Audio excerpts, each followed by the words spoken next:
morning, ladies and gentlemen. Welcome to Royal Express News. My name is Kaylee, and I'll bring you the latest updates on today.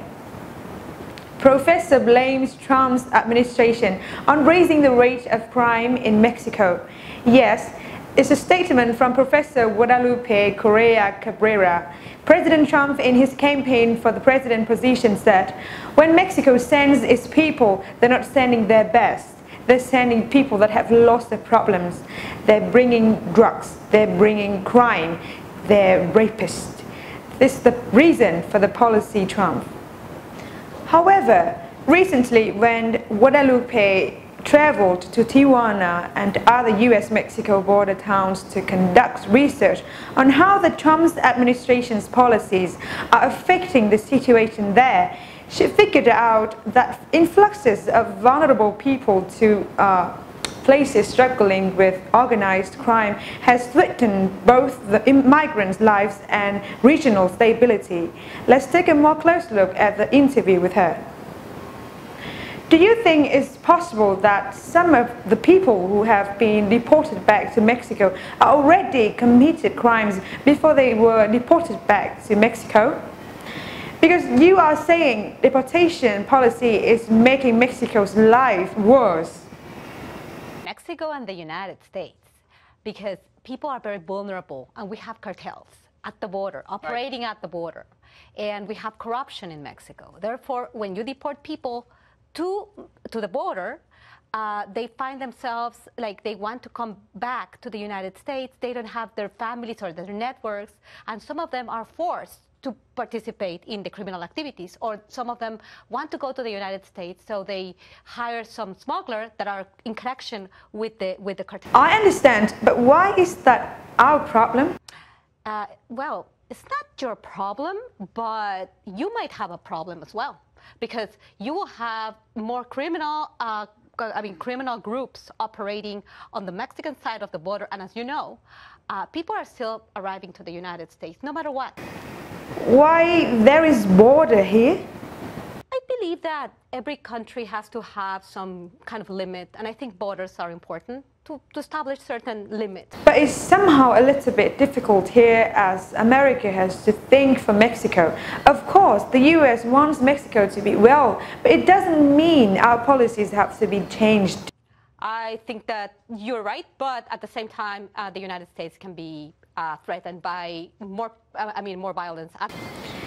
It seems that Mexico is not yet satisfying that this policy. Let's throw back to what President Trump did state about U.S.-Mexico policy border. Very much.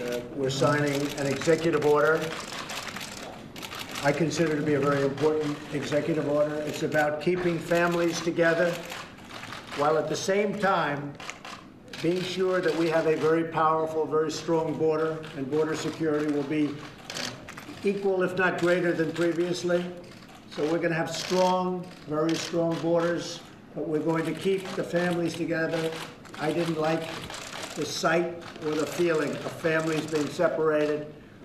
There's a problem that's gone on for many years, as you know, through many administrations, and we're working very hard on immigration. It's been just left out in the cold. People haven't dealt with it, and we are dealing with it. So step by step, just like we dealt with North Korea, we dealt with Iran, we dealt with an economy that was heading in the wrong direction, we dealt with a lot of different problems.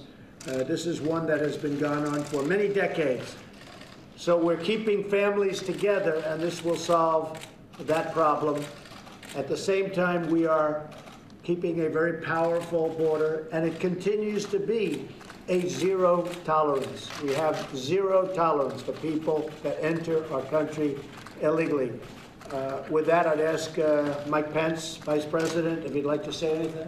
Well, thank you, Mr. President. I think what the President's made clear is we believe it's a false choice between whether we are a country of law and order, a country with borders, and a country that demonstrates the compassion and the heart of the American people and respect for families. By taking this action, the President will make it possible for us to continue to engage in enforcing the law against individuals who violate our law, come into our country illegally, but now we'll be able in that prosecution in the immediate days forward to keep families together as that goes forward. But we are calling on Congress to change the laws in this regard and in a broad range of areas that will secure our borders and give us strength and confidence that we are once again going to take the steps necessary to end the crisis of illegal immigration in America.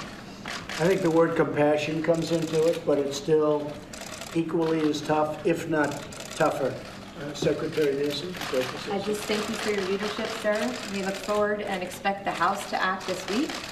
We ask them to do their job. The laws need to be changed. This is a problem that president after president has dealt with for decades. This one is willing to stand up and fix it. We ask Congress to do their part. Thank you, sir, for your leadership. Thank you very much. Great job. Okay. You're going to have a lot of happy people. Yeah.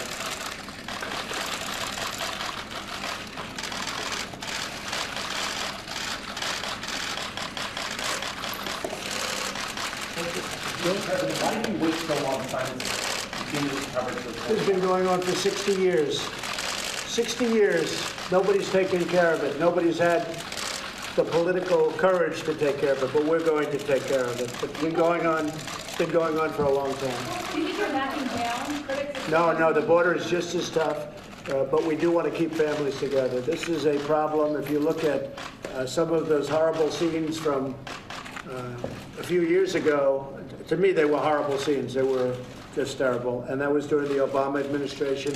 Other administrations have had the same thing. We're keeping the family together, and so this is it. And also, there may be some litigation. We're also wanting to go through Congress. We will be going through Congress. We're working on a much more comprehensive bill. A lot of good things are happening toward immigration and proper immigration, but we have to have strong borders, and ultimately we want to see it done right, and it will be done right. But what we have done today is we are keeping families together. The borders are just as tough, just as strong. They can come in through ports of entry if they want. That's a whole different story. And that's coming in through a process, and the process is what we want. So Both the migrants' lives and regional stability are under great threat. What governors should do is to rediscuss this carefully or find a solution for this case. From our point of view, with this border, both countries have to gain some advantages, not just from one side only or badly affect one another. And with that, ladies and gentlemen, we have reached the duration of today's program. Thank you for watching.